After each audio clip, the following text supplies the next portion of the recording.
Welcome to this replay of one of the sessions from the Council of Competitive Intelligence Fellows 2022 Summit, Foresight Now, Harness the Future. We would like to thank our gold sponsors, Aurora WDC, Crayon, and Tyson Hines for their support. We would also like to thank our executive sponsors, the Business Intelligence Source, Commentelli, and Knowledge Inform. Please enjoy this session replay.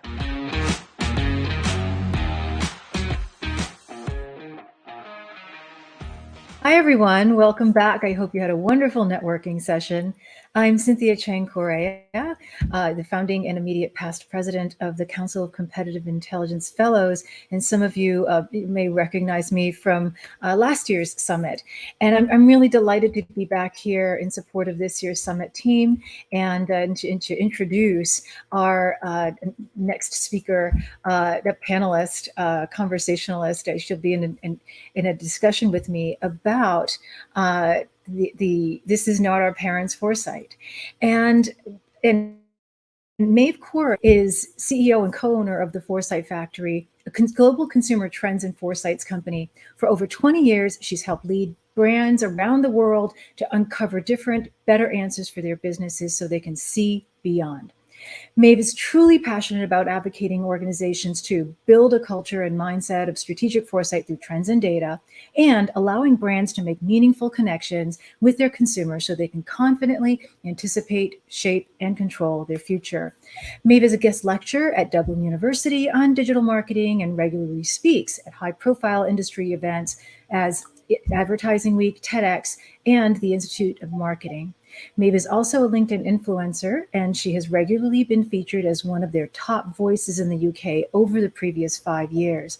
She's a mom of 3, lives in London, and I'm delighted to introduce Maeve and, so we can kick off our discussion. Hello, Maeve. Hi, Cynthia. Thank you for such a lovely introduction. Oh, well, it's really such an honor to have somebody with the depth of experience that you have, especially given this particular topic. We've seen so many changes in foresight practice today, especially in the past 3 years. In particular, we've seen it. We've seen changing needs, practices, and technology. Through the beginning of this as a formal practice. However, the changes over the past 3 years are much more rapid than we've seen in the past, given the greater complexity, and it's also been enabled by digital advances. And so I would love to just kick off our discussion by asking you what you see as the biggest shifts in how we approach foresight today, especially given that you have 2 decades of experience working with a range of companies globally. Sure. Lots to say about that, I suppose. I guess if we kick off with, a sense of nostalgia, I think everything comes around again and things fall in and out of fashion. And one of the things that we've seen come back into fashion with all of the complexity and change and, frankly, extremely challenging world circumstances that we faced is the need and the want to consider scenarios. I think people felt that scenarios for a long time were possibly nice to have as part of their business planning, and they might do it to troubleshoot a particular issue, but at a corporate level, it felt expensive, difficult, and perhaps entirely unnecessary. I think that's come back into the fold. I think if we maybe look at changes that certainly I haven't seen before, I don't think we had too many people in businesses that had foresight as their core responsibility before. I think we had a lot of people in insight roles. I think we had some people that had futures in their title, but the practice of and the definition of foresight careers, particularly those in senior positions and with a lot of C-suite influence, I think is something new that we've seen. And probably the last thing I'd mention is I think that businesses have felt that they didn't see a lot of the change coming. And why they might have built trend frameworks or foresight techniques to practice what they weren't acting on already. I think they felt that there's going to be a need to project that into the longer term, but also to look at what they're missing. Probably the last real appeal for weak signals and building signal models, signal machines that capture what's maybe off the radar or in our periphery that could develop into something much more significant. So the style of foresight, the techniques, and frankly, practicing it have all changed. Yes, yes, and one of the interesting areas that we're seeing too, as people who are competitive intelligence practitioners, is that there's also this greater convergence of the timeframes, that are areas of focus. Typically, traditionally, foresight practitioners have looked at a longer time horizon than we have, and with the pandemic, with these recent changes, with the urgency that you notice that companies have experienced, we're finding that there's more of an alignment in terms of the shorter timeframes that we typically look at between competitive intelligence and foresight work. And so, I'm wondering if you have noticed this as well in your practice, and if you have any recommendations for our various practitioners on the foresight and intelligence side, regarding how we can adapt and accommodate these recent changes in the demands. Yeah, I mean, I suppose I've always thought that thinking about timing and timeframes was a bit of a misnomer. Not that we shouldn't do that, but that to equate that with foresight, i.e. foresight is for longer term futures, to me that doesn't add up.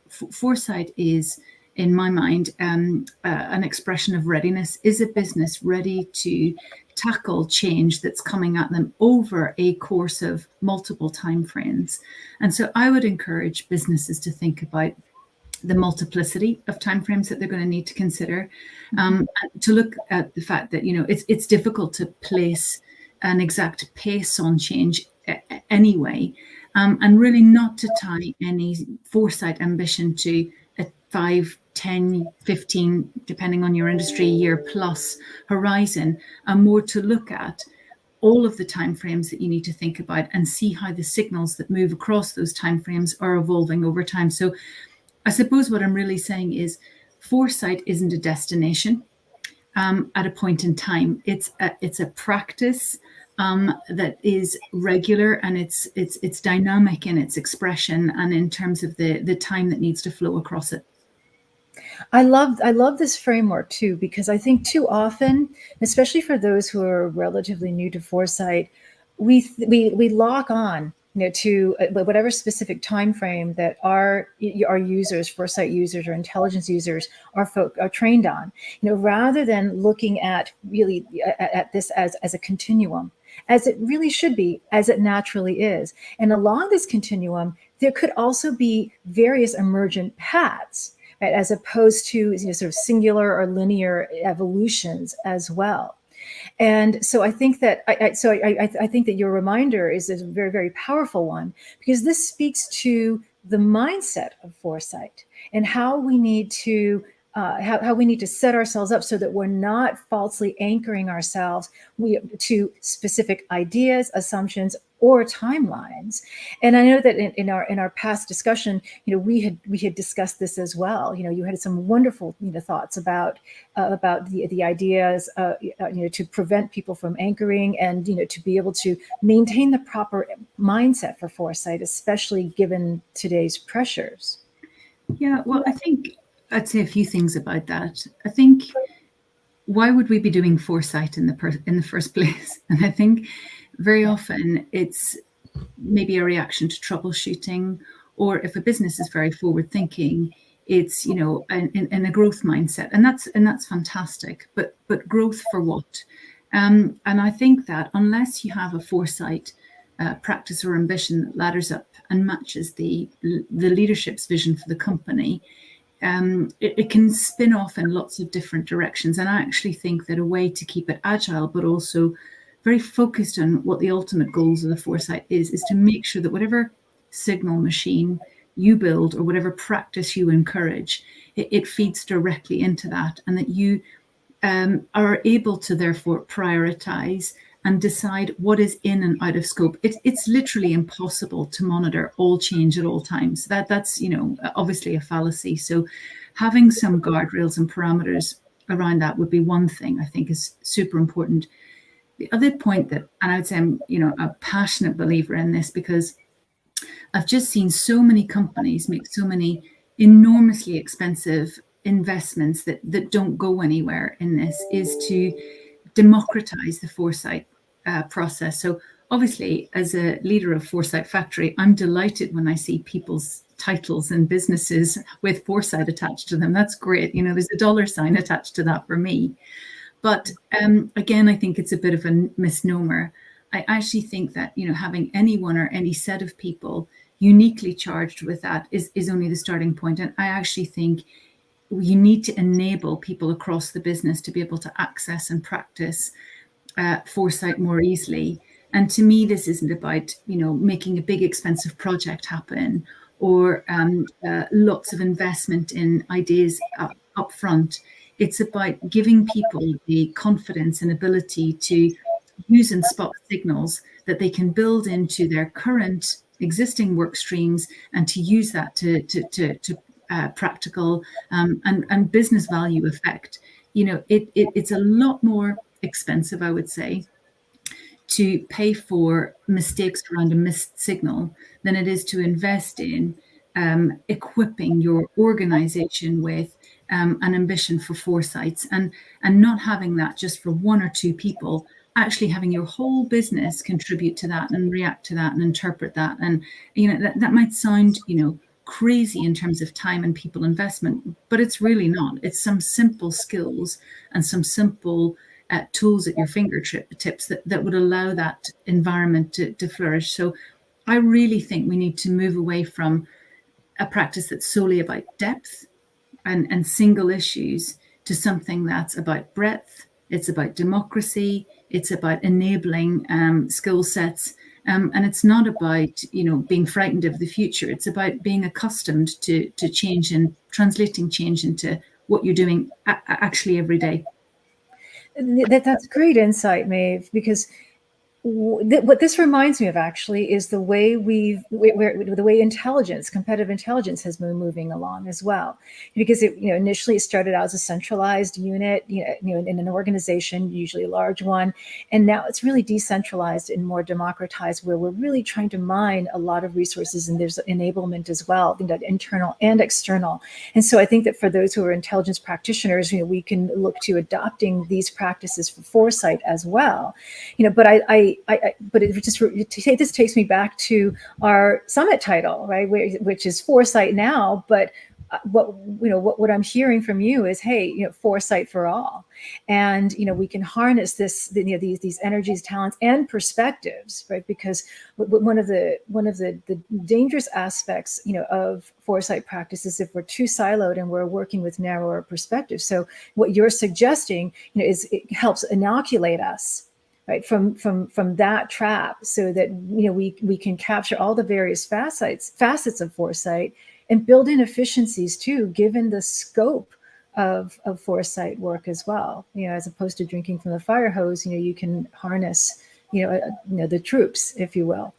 Yeah, I mean, one of the things I always think about is that a business doesn't run or doesn't thrive on projects.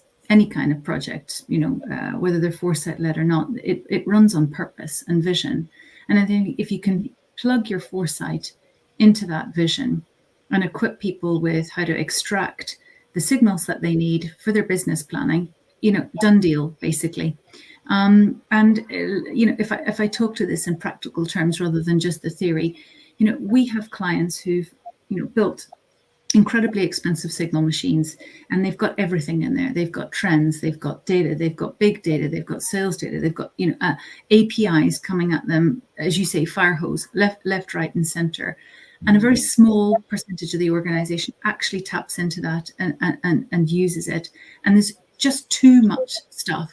So I think clarity of how to act and what to act on within that enormous pile of stuff is absolutely critical. But then I would empower people, and there's all sorts of ways to do it. It could be through codes of conduct. It could be through recruiting committees. It could be through having a foresight business planning committee who takes the best nuggets and the best priorities from that and feeds them into work streams and business planning at useful points in the year. It certainly requires absolute buy-in and adjustment and tweaking from the C-suite and at that level also. I think if you don't have that and you don't knit those pieces together, it'll be foresight in isolation, and quite quickly people will forget about the whizzy machine that's been built and just go back to doing their day job. So it won't pay for itself if you don't put the practice alongside it. And to me, that's an investment more than worth making up front, because as I say, it's much more expensive to spend your way out of a crisis than it is to really enable people to act.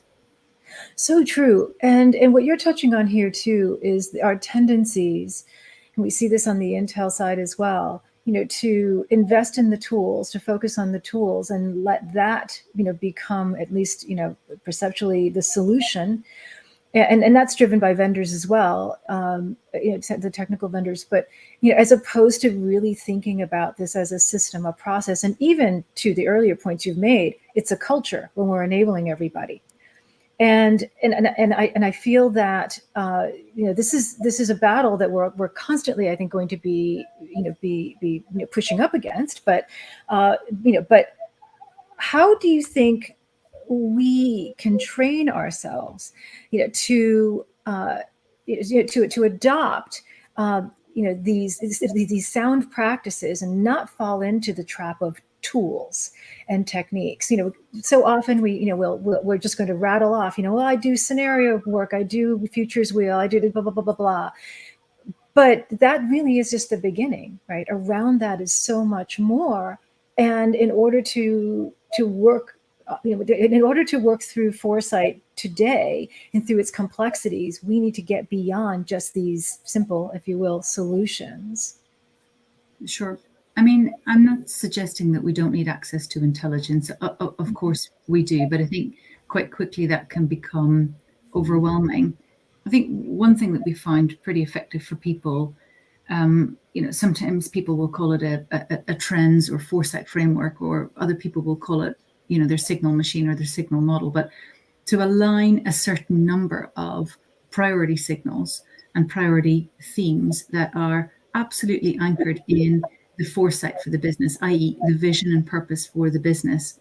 And if it's not a priority signal that ladders up to that, then screen it out. Have it on the sort of weak signals, maybe one to watch list, but you need some sort of hierarchy within that. Once you've got that, and it doesn't take that long to build up, a couple of months and a judicious use of senior and a broad set of stakeholders in order to make sure that those are absolutely the right signals. All you really need is a dynamic tool to continually track that, probably a partner to make sure that nothing new has happened that you wouldn't otherwise have seen. And then basically to take that into individual forums and have people interact with that in the room. So take whatever work stream they're already live and working on, and essentially plug those signals in and help them see where that effectively fits like a jigsaw puzzle into the work that they're doing. For some people, that will be ideas they never thought of. For others, it'll be, okay, well, let's take the idea that we've got a 2-year business planning cycle on our customer experience plans. What will 5 years of that look like? Or, we're targeting this group. We need to completely target that group. How do the signals apply to that? Or we need to switch our business models. Our value chain's breaking down. What do the signals tell us about that? And effectively just use the same signals, the same filters, the same vision, and plug it into every individual work stream, and then have a feedback loop set up so that can be centrally managed and centrally looked at in terms of what difference, what impact is this making, or is everything talking to each other, and so on. It requires a little bit of thought to begin with, but it takes everyone on a journey of, not signals or trends or big events that are looming on the horizon for in and of its own sake, but it gets people adjusted to pulling that in and using it in an agile business planning sense. And then when you have something seismic come along, like COVID or a global conflict, you simply do the same thing. You take a look at that event through the lens of what that does to your priorities, your filters. Does it accelerate, decelerate any of them? You take a sense check on that, and then off you go. And so you're not derailed by that. And of course, businesses do need to pivot. They need to consider new things. But at the end of the day, having a sense of the filters that really matter to what might disrupt your business are the ones to really pay attention to, because the global macroeconomic context is going to continue to be extremely perturbed. We could get very distracted very quickly, and I think it's really important to just have that set of parameters to know what matters, what doesn't, to me and my purpose. Once you've got that, I think you can take people on a journey and enable them quite quickly. No, those are great insights, and this reminds me of our discussion about short-termism, and and how this is yet another way that we can inoculate ourselves and our foresight users from that way of thinking. Especially given when given the various types of priorities and quite frankly the current trends in in shorter time frames and in time horizons. So I do appreciate that very much. And so, do you have any other suggestions, observations, for our audience about how to deal with this short-termism, that many of us are seeing, as there are, various, sort of hot topics and priorities that, are under the chairs of our users? Yeah, various things to think about in that front. I suppose one would be, I think, one of the biggest mistakes we could make as an industry would be to celebrate the new name of and practice of foresight as something that is definitely swelling across corporations. Many more people or many more businesses are saying, okay, we need foresights people in our business. But that could very quickly just become insights with a slightly different prefix on that word. And insights, forgive me, but it is often relegated to, an intelligence practice. Sometimes it comes with impact, but a lot of the time, I think it comes with just, simple reassurance. It doesn't come with something to transform or really equip businesses for, lots of change. And so I think, it's an essential practice, but it's not foresight. And, while I don't believe that, foresight is only about a 10 years plus horizon, I think you need to take that extension of what is everyday intelligence and look at what are the signals coming from the future across multiple horizons, and then plug that in and use that in a complementary sense. And I think, very often, people could fall into the trap of, the wolf in sheep's clothing, if you like. So I think, we need to be really careful about labels. I think the other thing is you can make very big investments in all of this stuff too, and then just use it all for confirmation bias. We see that a lot. So, someone senior in the organization makes sweeping statements for all sorts of reasons, to signal to the marketplace, to motivate employees, to reassure staff, to all sorts of reasons about sweeping change or big transformation or really exciting futures that they're going to make. But really, when it comes down to it, they're going to find it hard to be challenged on that or really change their vision or evolve their vision based on what an external signal machine might actually tell them to do. And I think that's human nature. We can see in our data, we don't like risk, we don't like change. That's not easy, and it can feel very disruptive internally.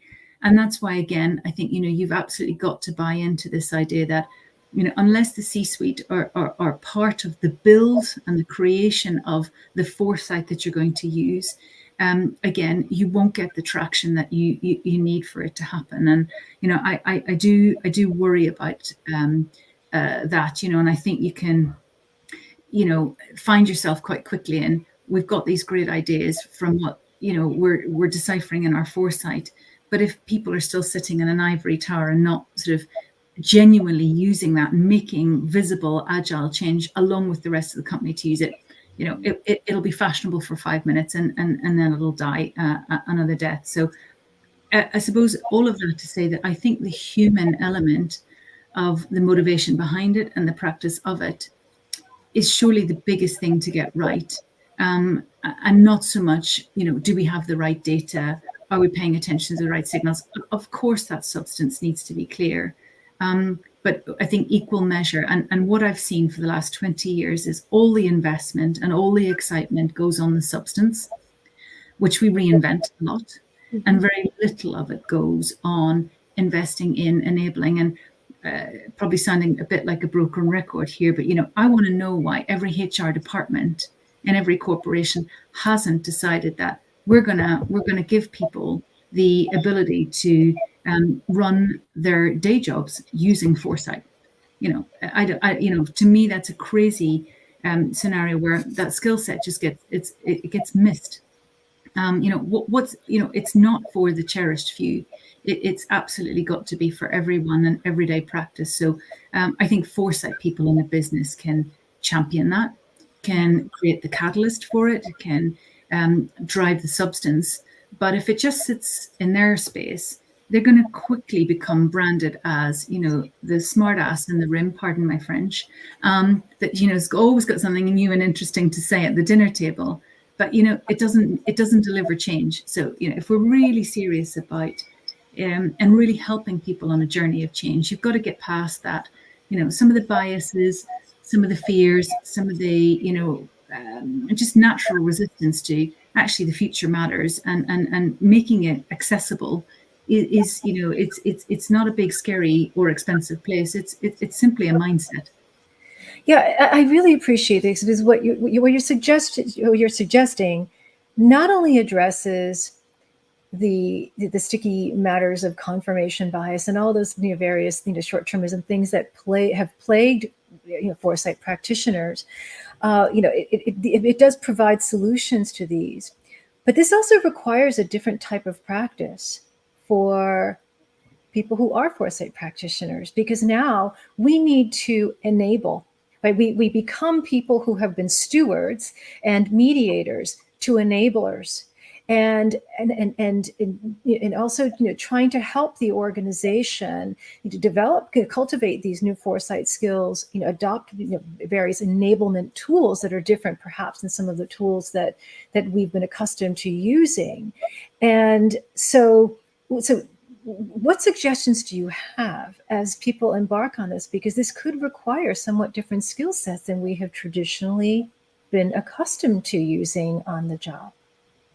Yeah, it's a great question. I think one of the things is I'd go broad before I go deep. And I think, if people need to scan what's out there. So, we see, for example, more businesses, to come back to your very first question, investing in more of a pestle type or a steep type approach, where previously maybe their comfort zone, a lot of the businesses we work with are B2C businesses, might have been a consumer first lens. We also see the opposite, where some corporations are very uncomfortable with that B2C space, and actually, they're looking at environmental or legal trends, but they're not very good at seeing it through a customer first lens. So I think the first thing is, taking a look at the practice in terms of, is it broad enough? And are we thinking about the right intelligence to place into that? And I think, recent events have definitely pushed people into that broader space more rapidly. I think humanizing the experience as well. So, and making sure you've got an equal amount of human and data intelligence coming in. So again, I see both extremes. I see all the data in one place. I see lots of anecdotes in another. And I think you really need an equal mix of both. And I rarely see a very balanced view of both. And, with that, again, you need foresight practitioners to be prepared to embrace that. So some are, great analysts, and, they're feeling comfortable in that territory. Others are great ethnographers and, love to embrace things like behavioral economics and other societal change through those lenses. And in all honesty, I think, again, you need a bit of pluralism in that space. And, very often what we're encouraging our clients to do is to bring a number of partners in order to make sure those skill sets and those perspectives are coming in terms of breadth and in terms of practice too. But I would argue that, the biggest thing they need to do in terms of change, and I'm talking again specifically about foresight practitioners here, is to become politicians. I don't think they lobby hard enough to make the impact happen at the C-suite. And I think very often the C-suite will naturally challenge but why should I care? What's this actually going to do for me? And I think, spending time thinking about the case studies of where the transformation needs to lie, or what acceleration or what signals we've missed, or where we're missing tricks, and doing all the legwork up front of getting that buy-in in order to be able to really then broaden the scope, I think is absolutely critical. And to me, so many people they miss that step. So, I spend more and more of my time helping people lobby the C-suite and get the right forums in place so that they are then empowered. Now, the last thing we want to do is spend all our time just teaching people to basically feed off a sort of, what I call a project cycle. Every time they need to think about foresight in a practical sense, they need their foresights partner to do that. Absolutely not. People should very quickly become self-sufficient. And frankly, a business like mine would be there to oil the wheels of an increasingly well-practiced machine, so that actually more and more people are comfortable with that, and they're using the right signals that have been built for them. And I think you'll know you're doing it really well when people around the business come to you with, I've seen this signal, I saw this, it links to our machine on that. I think something's changing here, or are we in danger of missing that, or I wish we'd jumped on this sooner. And you have an intelligent conversation about that, and actually your whole business becomes your signal spotter and not some external practitioner, that's built you a wizard machine. So it's, really, foresight's people, they really need a microphone, and they really need to lobby hard. Yeah, that's the difference between the transactional approach and the systematic approach, which is the ideal. And so, as you were speaking too, I noticed that we have a couple of questions that are in line with what we're talking about. And so, we'll dive into that in our remaining time. And so we have from our fellow Craig Fleischer. Question, please talk about your experiences and insights in achieving the appropriate allocation of human versus technology and generating the highest value foresight outcomes. Related to this, are there certain contexts you've encountered that favor heavy use of one or the other?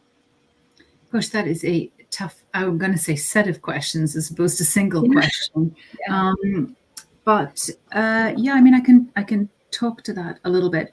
I think the first thing I would say is I do the return on investment, if you like, over a period of time, as opposed to, we'll buy this, we'll get that. And I think a lot of people go into it with that. I think if you're going to make fluent business practice run on foresights, let's be realistic, it's going to take a couple of years before that really becomes the way of doing business, the culture that goes with that. And I think, the big spend up front, if you're going to do it on the basis of tech, not everyone does, but a lot of people favor that indeed. That's upfront cost, and it comes quite quickly. And sure, that's a big outlay. The human cost is going to be spread over 1, 2, 3, 4, however many years time. And I think you can quite quickly look at a sort of delivery. What are the outputs that we expect to come, and what's that going to cost in year 1, year 2, year 3? But actually, if we're smart about the investment and we look at the exponential return on that and how many people are using it and benefiting from it, what we try to do is encourage our clients to then build metrics around Okay, how many people are acting on it? Which work streams are going faster, or where did we avoid mistakes, or how did this methodology help us make decisions, and try to equate that so we can have a dollar value at the end of it. And typically what we find is that the return on investment becomes very, very strong after a 3-year period. And it takes a bit of a flow for that to happen. I'm not saying you can't have quicker wins than that. I think probably it becomes obvious to most clients that this was an exercise worth doing, or a practice worth building, shall we say, within 6 months. But in terms of the exponential value return, I think, as I said, it becomes when you've hit success, when other people in the business are actually feeding that machine for you. And that doesn't sadly come a little bit quickly. So I think probably dividing and making a business case for those two things separately as part of a package, sure. But I'd look at them separately. I'm really sorry, Cynthia, I should have written it down. I can't remember the second part of the question. Oh, no worries. Yeah, as you say, this is a complex two-parter. And so the second part is related to this. Are there certain contexts you've encountered that favor heavy use of one or the other? Oh, yes. No, is the short answer. I've seen, as I said before, too heavy emphasis on data and substance up front. And in every instance that I can think of, that has led to, at the very least, seriously underexploited opportunities for those businesses, either because they don't move quickly on opportunity spaces that they could have had they really leveraged the insights through practice differently, or because actually they just don't see it. And the people who are really making decisions are sitting sometimes with their confirmation bias. They're just not convinced. They're not getting that information in the right way. And largely because it's coming out of a machine or a piece of data, or it's a single insight or set of foresights that's fed to them, or it's come up in one meeting and then it's forgotten about. It's not enough to say, this is a great idea. It's going to come to fruition for our business in 3 years' time in one forum, even with a lot of very influential people. You need to sell that idea and sell it across multiple work streams and talk about how it affects the business at large. And I think it's hard to do that if you haven't built that sort of practice and that buy-in from the get-go. So I only see the mistakes, I have to say, on overinvestment in tech and ideas, not enough investment on the human side of it. And so now we have a complementary question from another fellow, Andrew Burskins. What would say are the critical people skills required to establish a signal system that checks or challenges the purpose and vision of the business? C-suite may be too short-termist in itself, regardless of the purpose and vision of the business they're steering. Love that question. And I'm going to try and answer it from the sort of foresight practitioners, and then what to do about our short-term C-suite people. If we start with foresight, I think, I know I've just criticized sort of overinvestment in tech and data, but I do think data literacy is an absolute must-have skill that I think, again, is still all too often somewhat missing.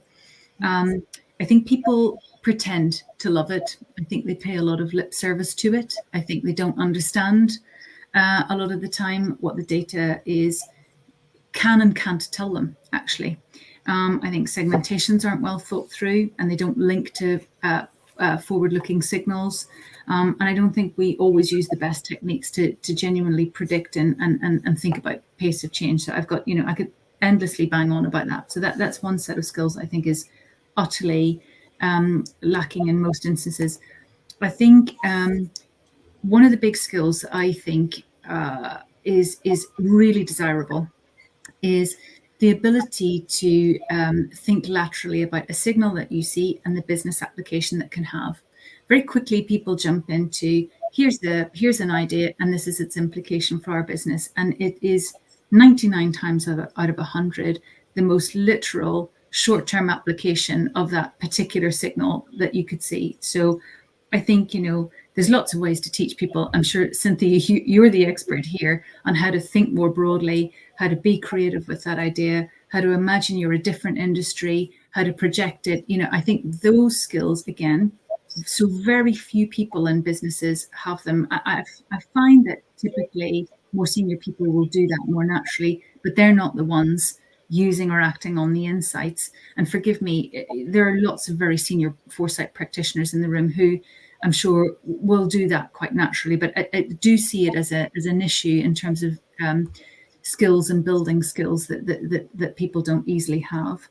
So those are two, apart from the things I said about political lobbying, and being a people person, and taking people with you on a journey that becomes democratic. So very often I see the gatekeeper mentality. I sit on all this intelligence and I will help you use it, but it's mine, and I don't think that's helpful. And I think people maybe don't mean to do that, but because it's their job and it's because it's how they're measured, I think they feel like they need to be really careful about how it's getting channeled. And I would just set that baby free, if you like. If I flip over maybe then to the C-suite, I see a mix of either the short-term confirmation bias, and I think case studies work really well to that, and maybe using an external partner to help you sell that idea can be part of that journey, but maybe not always. Or you get the ultra visionary, embracing everything, serious ambition, let's go after it all. And there, I think that's a conversation where you need to, again, maybe use some practice to help prioritize and keep things in focus. And that's a skill that, again, I think can be easily taught and easily. I don't even think it's a skill. I think it's a mindset and it's a series of conversations. And very often I see C-suite marching to the beat of what the latest person in a suit, inevitably coming in from a highly paid management consultancy will have said, and suddenly all the focus turns to that. And again, it's sometimes ultra necessary, and that needs to be their focus. But if the foresight practice isn't sitting at least along the same level of that, managing the change the business needs to see, then we're wasting everyone's time here. So I'd pay attention to that. And, you're not going to do skills for the C-suite, but you could do mindset, commitment, culture. And I think, persuading, just in the same way that we need to take the C-suite on a journey of how diversity needs to become so much more critical in our organizations, plural thinking, and foresight practice, I think is part and parcel of that, and allowing that to flourish is part and parcel of that. Yeah, and I'll just add before we go to the next question that I never work with a team or an organization without having done some sort of an assessment on where their higher leadership are, how they think, what their priorities are, what their biases are as well. Because then you're surfacing a lot of the barriers, and what you're working with to begin with. And so we have in the remaining couple of minutes. So we'll try to keep these brief. We'll loop back, to another question from our fellow, in which Richard Caldwell asks, I found that a lot of my customers want the signals, the dashboard, information feeds, etc. But then once we set them up, they feel drowned in noise. How do we tailor our signals to focus on what's important?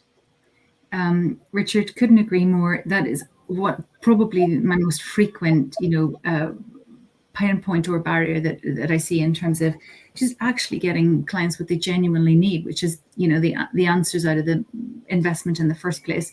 I would have to go back to my earlier comments around pick the purpose, give it a lens, relentlessly pursue that lens, explain to the business what, in order to achieve that lens, the signals are going to need to do. What are the business requirements against the signals that will take you to that vision, and relentlessly pursue that.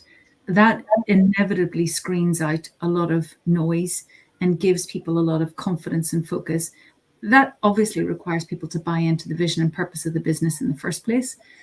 But assuming you can do that, I think that's the single most effective way I've seen, at least. As opposed to a framework for its own sake. I've seen people do this. We're in the airline industry.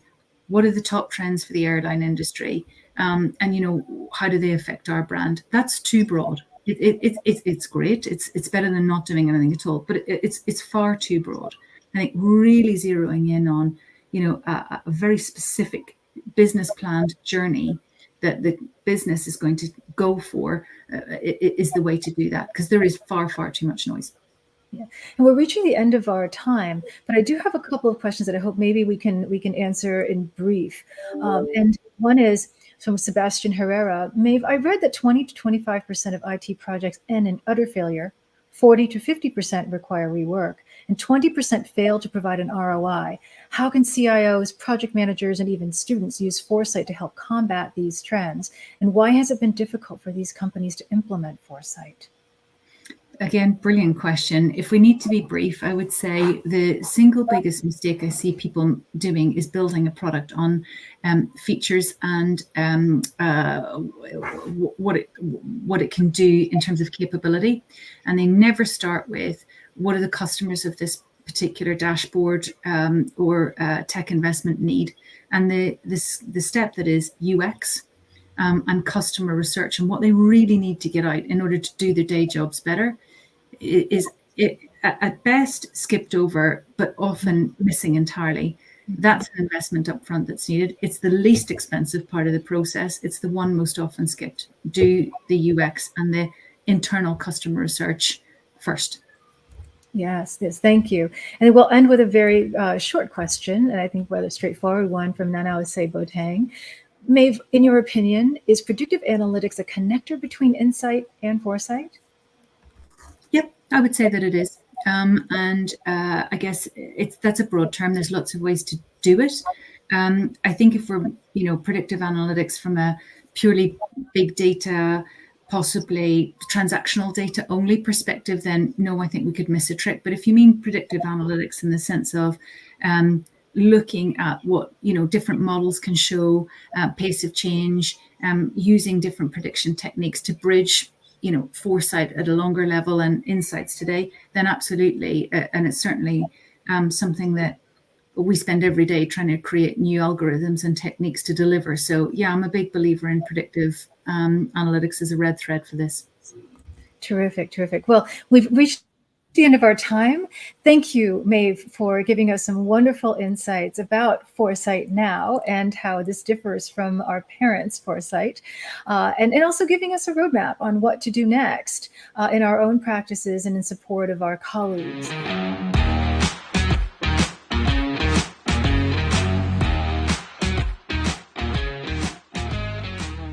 We hope you enjoyed this session replay from the Council of Competitive Intelligence Fellows 2022 Summit, Foresight Now, Harness the Future.